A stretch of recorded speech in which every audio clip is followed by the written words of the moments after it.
Hello everyone, my name is Vivian Julie and today I will be presenting my individual assignment for the subject BMS 3373 Maritime Law. In this presentation, I will be discussing International Maritime Convention related to safety and health and how these laws are applied in real-life situations. The maritime industry plays a very important role in the global economy. In fact, more than 19% of world trade is carried by sea. However, despite its importance, this industry also involves high risks such as accident, environmental pollution, and economic loss. Because of that, international organizations such as the International Maritime Organization or IMO have developed regulations and conventions to ensure safety at sea. So, in this presentation, I will focus on the main Maritime Safety Convention, two case studies, MV Even Given and MV Golden Ray, application of maritime law in practice, evaluation of current regulation and modern challenges, and finally, recommendation for improvement. Before we go into the case study, it is important to understand the key maritime conventions. First is the SOLAS Convention, which stands for Safety of Life at Sea. This is one of the most important international treaties in maritime safety. It focuses on safe ship operation, navigation, and ship construction. Second is the International Safety Management Code or ISM Code.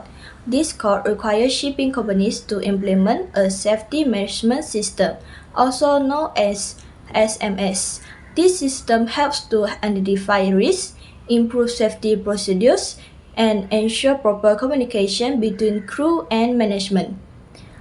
Third is the STCW Convention of 1978, which stands for Standard of Training, Certification, and Watchkeeping. This convention ensures that all seafarers are properly trained, qualified, and capable of performing their duty safely. Together, these three conventions aim to protect employees, which are the crew members, employers, which are the shipping companies, and the shareholders, such as cargo owner and the global trade system.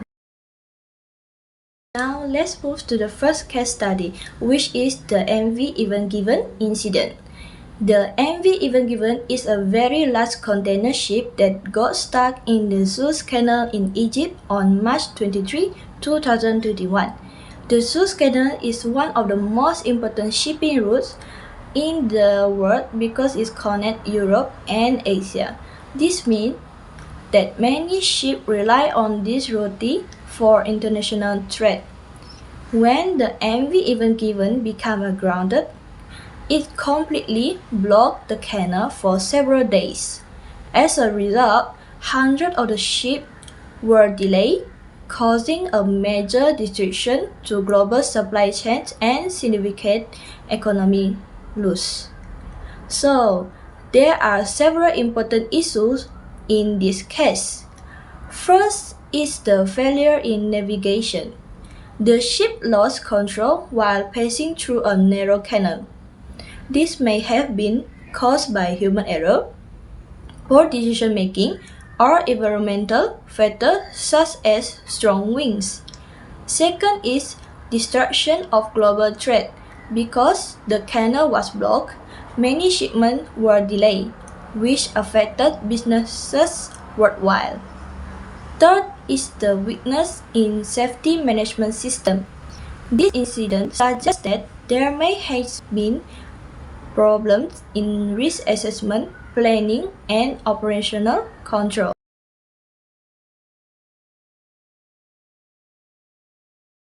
There are three main laws involved in this case.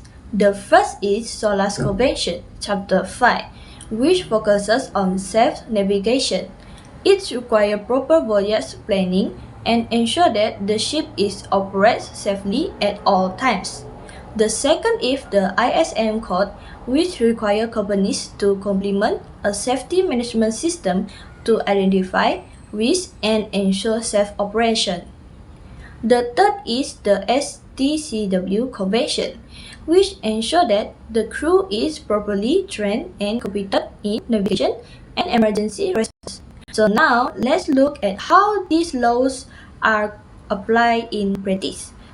From the perspective of employees, the STCW Convention ensures that crew members are trained. However, this incident shows that even trained crew can still make mistakes, especially under difficult conditions. For the perspective of employees, the ISM code requires proper risk management. However, this case suggests that there may have been weaknesses in planning and supervision. For the perspective of shareholders, the SOLAS Convention aims to prevent such destruction. But in reality, the blockage still causes major global impact.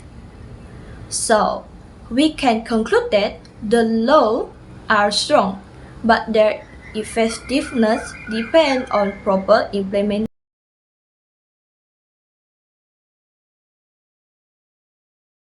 Now, let's move to the second case study, which is the MV Golden Ray accident. The MV Golden Ray was a car carrier ship that capsized on September 8, 2019, near to the port of Brunswick in the United States. The ship was carrying more than 4,000 vehicles. During a turning maneuver, the ship suddenly lost stability and began to tilt before eventually capsizing.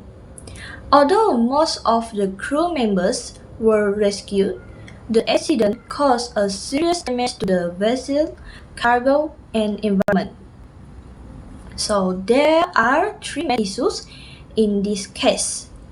The first one is incorrect ballast calculation. The ship's stability was affected because the ballast was not properly calculated. Second is failure in safety management. The company did not properly verify the stability data before departure. The third is non-compliance with safety procedures. Some watertight doors were left open, that is allowing the water to enter and worsen the situation.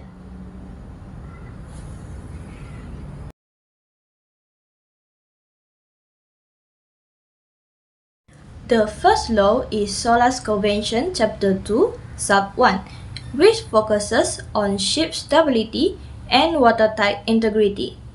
The second is the ISM code, which requires proper procedures for safety management and verification. The third is the STCW Convention, which ensures that crew members are trained in stability management and emergency responses. From the employee perspective, the crew should have been trained to handle stability issues. However, incorrect calculation suggests a possible human error or lack of awareness. From the employer perspective, the company failed to properly check safety procedures, showing that weaknesses in the safety management system. From the shareholder perspective, failure to follow SOLAS requirements increased the severity of the accident, that leading to economic and environmental losses. Again, this shows that the problem is not the law itself, but how it is applied. So now, let us to evaluate the effectiveness of these maritime laws. Overall, conventions like SOLAS, ISM Code, and STCW provide a strong framework for safety. They help to reduce risk, improve operations, and protect life. However, there are several modern challenges. The first one is digitalisation. Modern ships rely heavily on technology, which it increases the risk of system failure and cyber threats. Second is automation and artificial intelligence (AI). While automation can reduce human error, it can also lead to overdependence on machines. The third one is sustainability. The maritime industry is under pressure to reduce environmental impact, but current law may not be strict enough. Fourth is global supply chain vulnerability. It's seen in the even given case, one accident can affect the entire world. Therefore, maritime law must continually evolve to keep up with this change. To improve maritime safety, several recommendations can be made.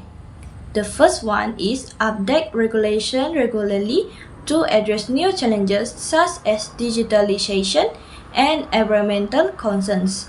Second, use advanced technology such as the real-time monitoring system and predictive maintenance tools to detect risks early.